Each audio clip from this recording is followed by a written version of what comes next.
Routage classful. Le routage classful est un ancien système de routage qui divise l'espace d'adresse IP en 5 classes, chacune avec un nombre différent de bits alloués à l'identifiant de réseau et à l'identifiant d'hôte. Ce système était simple à comprendre et à configurer, mais il présentait plusieurs limitations, notamment, il ne pouvait pas gérer de grands réseaux. Il n'était pas efficace dans l'utilisation des adresses IP. Routage classless. Le routage classless est un système de routage plus moderne qui ne divise pas l'espace d'adresse IP en classes. Au lieu de cela, il utilise une seule adresse 32 bits pour les deux identifiants, l'identifiant de réseau et l'identifiant d'hôte. Ce système est plus efficace que le routage classful, car il permet de gérer de plus grands réseaux et d'utiliser les adresses IP de manière plus efficace. Conclusion. Le routage classless est le système de routage préféré pour la plupart des réseaux aujourd'hui. Il est plus efficace et plus flexible que le routage classful. J'espère. Concernant les adressages de réseaux classful et class. Explication de la différence entre adressage classful, classe A, B, C, et classl, CIDR. Avec le classful, les adresses IP sont séparées en classes avec masque fixe, /8 pour classe A, /16 pour classe B, /24 pour classe C. Problème du gaspillage d'adresses IP avec le classful car toutes les adresses d'une classe ont le même masque. Le CIDR, Class l'Interdomain Routing, résout ce problème en permettant d'allouer des blocs d'adresses de taille variable grâce au masque de sous-réseau. En classe, l'on utilise une notation 20 pour spécifier le masque de sous-réseau à la place de lettres de classe. Le class élimine les limitations du classful et optimise l'utilisation des adresses IP.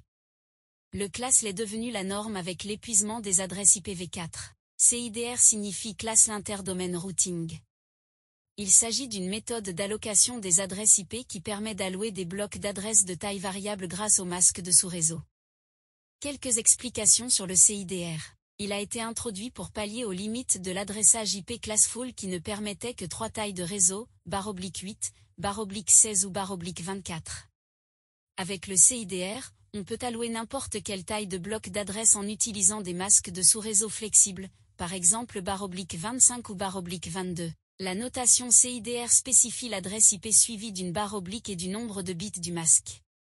Par exemple 192.168.1.0/24. Le CIDR permet une allocation d'adresses IP de classe A, B ou C de manière flexible, sans tenir compte des limites des classes. Il optimise l'utilisation des adresses IP en évitant le gaspillage d'IP. En résumé, CIDR est une méthode d'allocation d'adresses IP flexible grâce au masque de sous-réseau variable, qui a remplacé l'adressage classful rigide en classe A, B et C. Voici un résumé simplifié de l'article sur l'adressage IP classful et classl. Avant, les adresses IP étaient séparées en classes avec des masques fixes.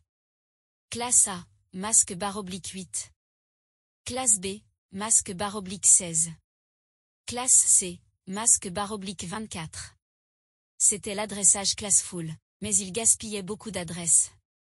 Maintenant on utilise le CIDR, Class l'Interdomain Routing. Avec le CIDR, on peut utiliser n'importe quel masque de sous-réseau. Par exemple /25 ou /22.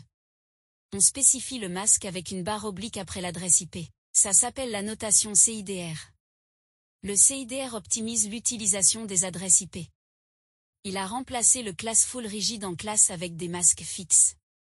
En résumé, on est passé du classful au classl CIDR pour mieux utiliser les adresses IP grâce au masque de sous-réseau variable.